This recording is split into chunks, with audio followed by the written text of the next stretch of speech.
or the pain. You caused a permanent stain, which has determined your fate. I've never seen so... Oke, sahabat bonsai, jumpa lagi di channel Bonsai Made in Bali. Di video kali ini saya berkunjung ke salah satu penghobi bonsai yang mungkin sudah lama sekali di dunia seni bonsai. Yaitu di sebelah saya sudah ada Pak Dewa. Pak Dewa, mungkin sapa-sapa dulu teman-teman di rumah. Halo. Pak Dewa ini berasal dari daerah Tabanan ya, tepatnya di desa Napi ini Pak Dewa. Riang Gede. Desa Riang Gede, Banjarnya? Banjar Blot semua. Banjar Blot semua, Tabanan, Bali ya. Itu teman-teman yang mungkin sudah kenal dengan beliau. Jadi kali ini beliau saya akan ajak bagaimana sih Pak Dewa ini dari awal bisa menghobi atau menekuni hobi bonsai. Jadi kita akan tanya-tanya beliau tentang bagaimana sih kisah awalnya Pak Dewa sampai terjun di hobi bonsai. Kita tanya dulu terlebih dahulu Pak Dewa. Mungkin Pak Dewa dari awal mungkin umur berapa sudah tahu bonsai atau sudah mulai menyukai bonsai Pak Dewa? Saya awalnya senang bonsai waktu saya duduk di bangku SMA. Sudah gitu senang saya lihat kok pohon di pot kerdil seperti pohon di alam bebas gitu. Akhirnya saya belajar, kebetulan yang saya jadikan guru itu adalah almarhum Pak Tawi Bonsai Indah. Posisinya letaknya di Tanjung Bungka di Pasar. Bonsai Indah. Saya belajar sama beliau. Akhirnya diajari sama beliau, diajari mengenal tanaman, jenis-jenis tanaman. Setelah itu meningkat bagaimana caranya menanam, menghidupkan pohon.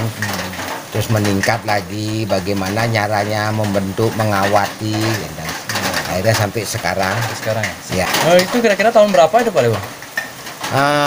Awal Januari 86. 86. Oh, teman-teman, jadi tahun 86 Pak Dewa sudah mengenal bonsai, sudah mulai belajar hobi bonsai.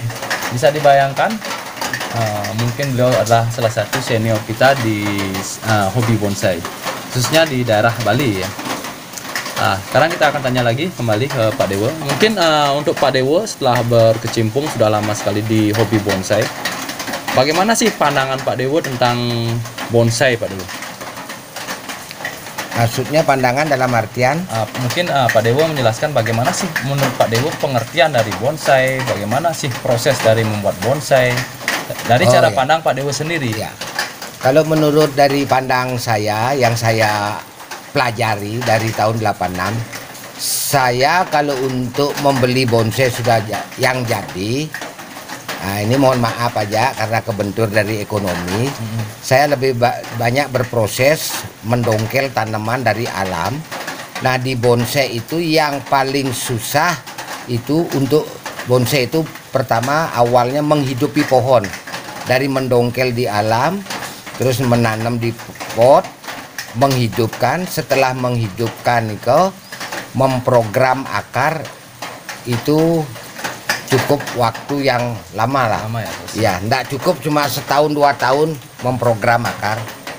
Kemudian setelah beberapa pengalaman yang didapat oleh Pak Dewa, mungkin Pak Dewa akan memberikan apa sih itu bonsai Pak Dewa? Bonsai itu adalah kan pohon. Pohon memang ciptaan Tuhan, tapi yang dikerdilkan. Nah sekarang keikutsertaan tangan dari manusia itu untuk mempercantik pohon itu. Itu ya. Ya. Mungkin dari cara membentuk, mungkin ada aturan-aturan dalam membuat bonsai Pak Dewa. Dari kacamata Pak Dewa ya, dari pandangan Pak Dewa sendiri. Kalau dari kaca ada sih gini modelnya. Cabang utama, pertama mana, cabang kedua mana, cabang ketiga mana, terus lari bentuknya kemana, mengawatinya kemana, ada. Artinya ada suatu seni yang di diri kita yang kita apresiasikan di dalam sebuah pohon tersebut, seperti itu Pak Dewa? Iya, benar. Ya. Artinya murni dari diri kita sendiri, mungkin beberapa pengalaman yang kita dapat dan kita tuangkan ke dalam pohon tersebut. Iya, benar. Apa yang terlintas dalam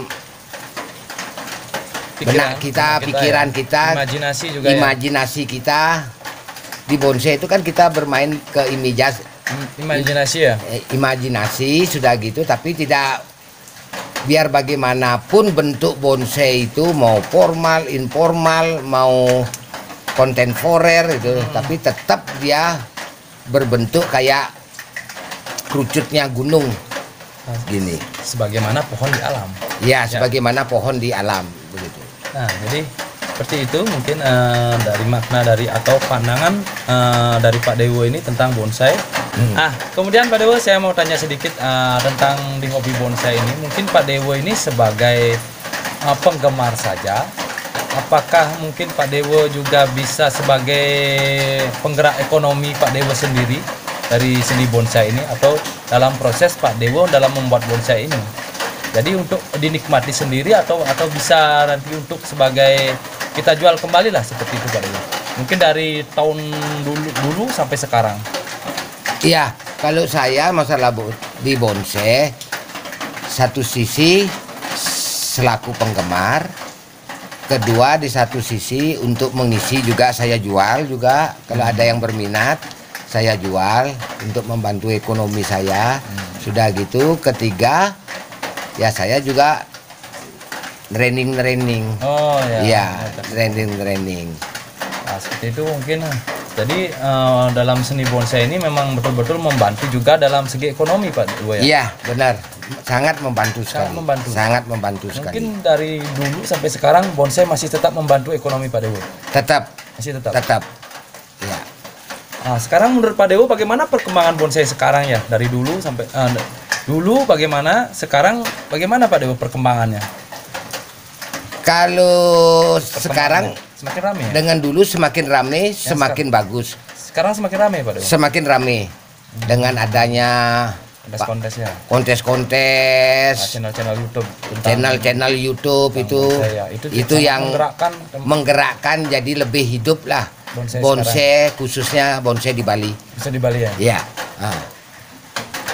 Mungkin apa tanggapan Pak Dewo tentang bonsai-bonsai yang dengan harga yang mahal? Kenapa sampai bisa harganya sampai ratusan juta? Itu kenapa Pak Dewo? Kok sampai bonsai bisa harganya sampai ratusan juta atau lebih? Kalau bonsai sampai harganya sampai ratusan juta itu wajar-wajar aja ya. Karena dilihat dari sistem satu, bonsai itu semakin proses pembuatannya itu kan lumayan cukup waktu lama. Nah, model kalau satu hari dikasih harga 1.000, kalikan dia sampai 30 tahun dia memproses itu sampai betul-betul matang itu. Berapa jumlahnya itu? Ya, betul. Ya. Jadi kenapa bonsai itu bisa mahal, sampai harganya bisa mahal? Itu karena prosesnya yang sangat lama sekali. Ya, proses. Mungkin bisa umurnya sama dengan pemiliknya mungkin ya. Ya, contohnya kayak di Jepang ya, di Jepang itu ada beringin, makanya dijuluki kalau kayak orang bonsai Kimura itu. Bonsai beringin itu di Jepang tuh disebut nama pohon abadi.